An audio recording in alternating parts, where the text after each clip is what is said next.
విశ్రాంత ఉద్యోగుల ఆర్థిక ప్రయోజనాల విషయంలో రాష్ట్ర ప్రభుత్వ వైఖరి నిరసిస్తూ రిటైర్డ్ ఎంప్లాయీస్ అసోసియేషన్ నల్గొండ ఆధ్వర్యంలో ఆదివారం పట్టణ కేంద్రంలో నిరసన కార్యక్రమం చేపట్టారు. నల్గొండలో నాగార్జున ప్రభుత్వ డిగ్రీ కళాశాల మైదానంలో జరిగిన కార్యక్రమంలో పెద్ద సంఖ్యలో రిటైర్డ్ ఉద్యోగులు పాల్గొన్నారు. ఈ సందర్భంగా రిటైర్డ్ ఉద్యోగుల అసోసియేషన్ నల్గొండ జిల్లా అధ్యక్షులు కొంపల్లి భిక్షం, సంఘం కన్వీనర్లు గణేష్, కిషన్లు ప్రసంగించారు. ఉద్యోగ విరమణ తర్వాత విశ్రాంతి తీసుకోవాల్సిన తమకు ఈ తెలంగాణ ప్రభుత్వం రోడ్ల మీదకు వచ్చే పరిస్థితిని కల్పించిందని నాయకులు ఆవేదన వ్యక్తం చేశారు. అప్పుల బాధలు, ఆరోగ్య సమస్యలతో సతమతమవుతున్న రిటైర్డ్ ఉద్యోగులకు ఉద్యోగ విరమణ తర్వాత రావాల్సిన ఆర్థిక ప్రయోజనాలు అందకపోవడంతో తీవ్ర ఆందోళనకు గురవుతున్నామని తెలిపారు. తాము కష్టపడి సంపాదించి రాష్ట్ర ప్రభుత్వ సంక్షేమం, ఆర్థిక వ్యవస్థలో భాగస్వాములమైనప్పటికీ వ్యక్తిగత జీపీఎఫ్ సొమ్మును కూడా ప్రభుత్వం వాడుకుందని ఆరోపించారు. గతంలో తెలంగాణ రాష్ట్ర ప్రభుత్వం 700 కోట్లు విడుదల చేసినప్పటికీ ఆ నిధులు ఒక్క రూపాయి కూడా రిటైర్డ్ ఉద్యోగులకు అందలేదని నాయకులు గుర్తు చేశారు. రిటైర్డ్ ఉద్యోగుల కన్నీరు రాష్ట్ర ప్రభుత్వానికి ఏమాత్రం మంచిది కాదని నేతలు గట్టిగా హెచ్చరించారు. రాష్ట్ర ప్రభుత్వం తక్షణమే స్పందించి రిటైర్డ్ అయిన ఉద్యోగులకు రావాల్సిన బెనిఫిట్స్ వెంటనే విడుదల చేయాలని డిమాండ్ చేశారు. తమ డిమాండ్లను నెరవేర్చని పక్షంలో ఈ నిరసన కార్యక్రమాన్ని ఉధృతం చేస్తామని అసోసియేషన్ నాయకులు ప్రభుత్వాన్ని హెచ్చరించారు. 2024 మార్చి తర్వాత రిటైర్ అయిన వాళ్లకు 2024 మార్చి తర్వాత రిటైర్ అయిన వాళ్లకు 2024 మార్చి తర్వాత రిటైర్ అయిన వాళ్లకు జై తెలంగాణ, జై తెలంగాణ, జై తెలంగాణ.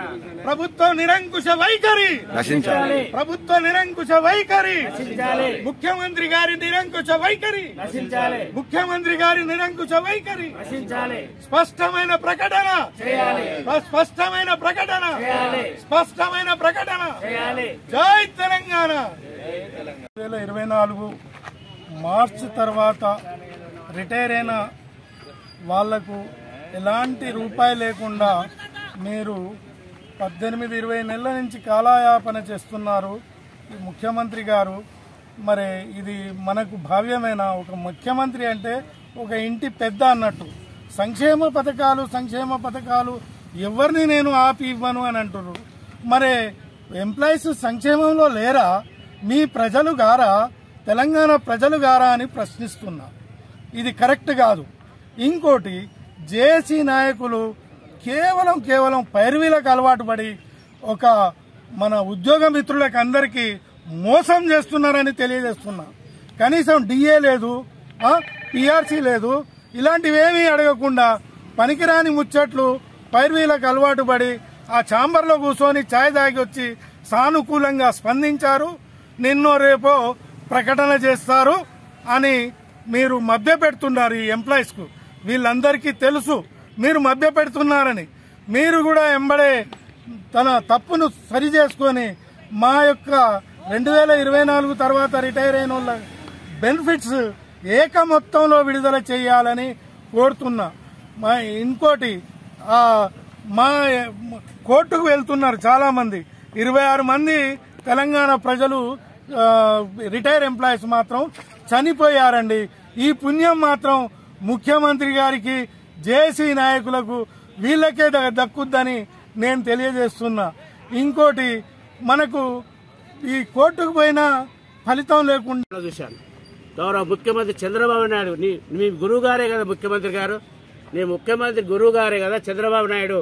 వారు ఎంత పరిపాలన చేస్తున్నారు చూడ, ఆలోచన చేయ. అక్కడ ఇవాళ ఉద్యోగులను, ఉపాధ్యాయులందరినీ కూడా మరి వారి యొక్క మంచితనం చూసి, లోకేష్ నీకంటే చిన్నప్పుడు నీ కొడుకు లాంటి లోకేష్ ఉపాధ్యాయుని దగ్గర తీసి మాట్లాడుతున్నాడు.